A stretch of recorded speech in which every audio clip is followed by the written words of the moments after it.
जब भी कोई व्यक्ति गौतम बुद्ध के संघ में शामिल होता था तो बुद्ध उसे सबसे पहले शांत रहने के लिए कहते थे। ध्यान की अवस्था में जाने से पहले उस भिक्षु को शांत रहना सिखाया जाता था। आज के दौर में हर तरफ सौरी शोर है। इसकी वजह से दिमाग में तनाव पैदा होना लाजमी है।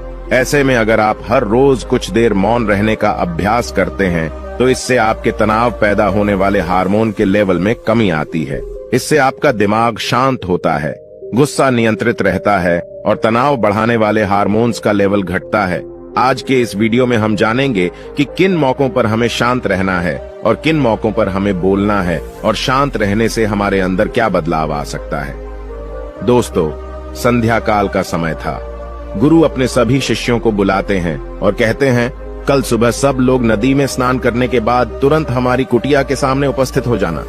सभी इसी से हैरान रह जाते हैं कि हम लोगों ने कुछ गलती की है क्या, लेकिन गुस्से से यह कहते हैं कि हो सकता है कि गुरुजी कल सुबह कुछ अच्छी बात बताने वाले हैं। सब लोग रात को सही समय पर सो जाते हैं और सुबह उठकर सभी लोग नदी में स्नान करने के बाद वापस गुरुजी के सामने उपस्थित हो जाते हैं। गुरु कहते हैं, आज हम तुम सबको चुप रहने के फायदे के बारे में बताऊंगा। गुरु कहते हैं, 10 मौके जहां पर चुप रहने से होता है लाभ और बोलने से नुकसान। गुरु कहते हैं, अगर आप इन 10 मौकों पर शांत हो गए यानी मौन हो गए तो आप जो चाहेंगे वही मिल जाएगा। आपकी जिंदगी में चमत्कारिक बदलाव शुरू हो जाएंगे। जरूरत से ज्यादा बोलना या चुप रहना दोनों ही अच्छी बात नहीं है। जैसे जरूरत से ज्यादा बारिश हो जाना या फिर धूप दोनों ही दिक्कत देती है, उसी तरह अनावश्यक बोलने से भी काफी नुकसान होता है।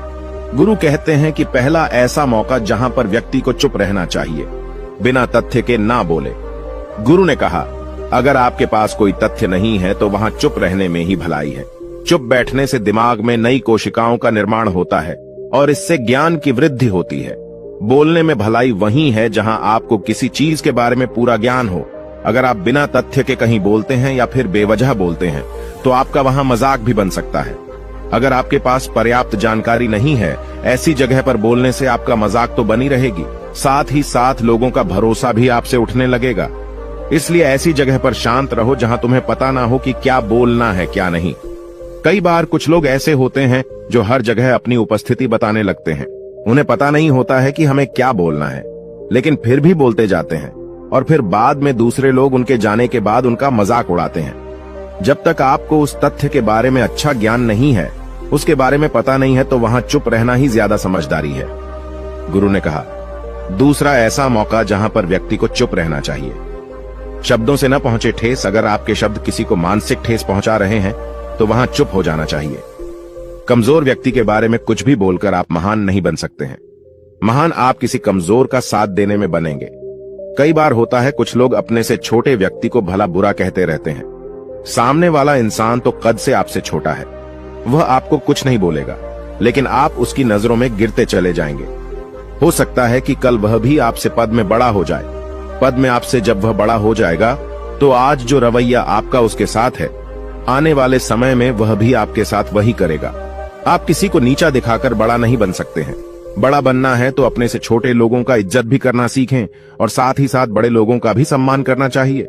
लोगों को लगता है कि अगर वह अकड़कर बोलेंगे और सामने वाले को नीचा गिराने की कोशिश करेंगे तो वह बड़े बन जाएंगे, तो यह उन सब की भूल है। बड़े होने की बजाय आप उनकी नजरों में गिरते चले जाएंगे।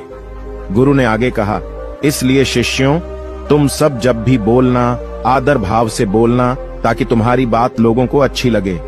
बोलने में भाई बहन, माता पिता, मित्र इत्यादि संबोधन शब्दों का इस्तेमाल जरूर करना।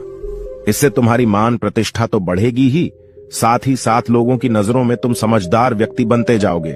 गुरु ने आगे कहा, तीसरा मौका जहां पर व्यक्ति को चुप रहने में ही भलाई है। क्रोध या घृणा करने वाले लोग, जब कोई अपना या सगा संबंधी आप पर क्रोध कर रहा हो, आपका अपमान कर रहा हो, तो आपको उस वक्त चुप रहना चाहिए ताकि सामने वाले का गुब्बारा पूरी तरह से फट जाए। आप यदि सही हैं तो उसे कतई माफीनामा गए और चुप रहकर ही सही समय का इंतजार करें। वह खुद आपसे माफी मांग लेगा जब उसे अपनी गलती का एहसास हो जाएगा। गुरु आगे कहते हैं कि अगर आपका कोई सगा संबंधी आप पर क्रोध कर रहा हो और आप उस समय शांत हैं, तो यह आदर सम्मान देने की निशानी होती है। इससे न कोई छोटा होता है और न ही बड़ा। अगर आपको क्रोध आ रहा है तो आप या तो वहां से किसी का अनादर किए बिना चले जाएं या फिर चुप रहें। क्रोध करने से आपके रिश्ते खराब होंगे। क्रोध करने से हमेशा क्रोध करने वाले व्यक्ति का ही बुरा होता है। गुरु आगे कहते हैं कि एक बार की बात है, एक सांप जंगल से भागते हुए किसी राजा के घर में पहुंच गया। लोगों ने छेड़खानी की तो वह बहुत ही गुस्सा हो गया, जिससे घर में जो तलवार पड़ी हुई थी उसी को लपेटकर कसने लगा और धीरे धीरे उसका पूरा शरीर कट गया। ठीक उसी प्रकार हमारा गुस्सा भी हमारे शरीर को तलवार की भांति काटता रहता है। गुस्सा ध्यान से खत्म होता है प्रतिदिन। अगर आप ध्यान की मुद्रा में बैठे हैं तो आपका गुस्सा आपके नियंत्रण